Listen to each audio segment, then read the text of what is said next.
ব্রিটেনের দুর্নীতি বিরোধী কার্যালয়ের পদ থেকে টিউলিপকে অপসারণের দাবি।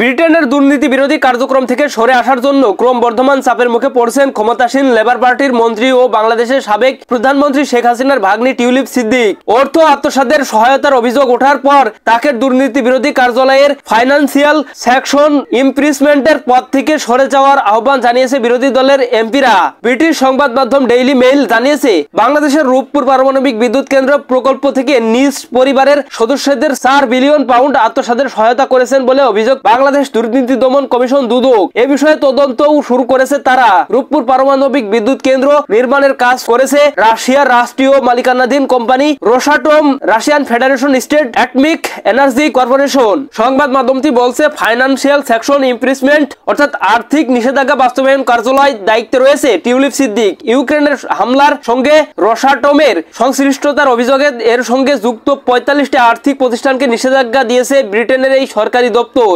এক্ষেত্রে তাকে রোসাটমের সহযোগী প্রতিষ্ঠানগুলো নিয়ে নিয়মিত পর্যালোচনা করতে হয়। তবে দুর্নীতির দায়ে অভিযুক্ত হওয়ার দায়ে টিউলিপকে দুর্নীতি বিরোধী কার্যালয়ের পদ থেকে অপসারণের জোর দাবি জানিয়েছে বিরোধী দলীয় হোম অ্যাফেয়ার্সের মুখপাত্র ম্যাট ভিকার্স। তিনি বলেছেন, ব্রিটেনের প্রধানমন্ত্রী কিয়ের স্টারমারকে দুর্নীতি বিরোধী সকল কর্মকাণ্ড থেকে টিউলিপকে প্রত্যাহার করে নিতে হবে, কেননা টিউলিপের ব্যক্তিগত লেনদেন সম্পর্কে স্বচ্ছ উত্তর পাওয়া যায়নি। দুদক বলেছে, 2009 থেকে 2023 সাল পর্যন্ত আর্থিক দুর্নীতির সঙ্গে টিউলিপের সংশ্লিষ্টতার অভিযোগ পাওয়া গেছে। এর সময় তার খালা শেখ হাসিনা বাংলাদেশকে কঠোরভাবে নিয়ন্ত্রণ করেছে। আগস্টে শত শত মানুষ নিহত হওয়ার পর শিক্ষার্থীদের বিক্ষোভের তোপে রেহানাকে নিয়ে ভারতে পালিয়ে যান শেখ হাসিনা। বাংলাদেশের হাইকোর্ট অভিযোগে উঠেছে, রূপপুর পারমাণবিক বিদ্যুৎ কেন্দ্রের থেকে 10 মিলিয়ন পাউন্ড সরাতে দালালি করেছিলেন টিউলিপ। 2013 সালে ক্রেমলিনে টিউলিপের উপস্থিতিতে ওই চুক্তিতে স্বাক্ষর করেন হাসিনা ও রুশ প্রেসিডেন্ট ভ্লাদিমির পুতিন। শেখ রেহানার বিরুদ্ধে আর্থিক আত্মসাতের অভিযোগ তদন্ত করছে দুদক। দর্শক, এই ছিল আজকের সর্বশেষ আপডেট নিউজ। সকল প্রকার আপডেট নিউজ সবার আগে পেতে আমাদের চ্যানেলটি সাবস্ক্রাইব করে পাশে থাকুন।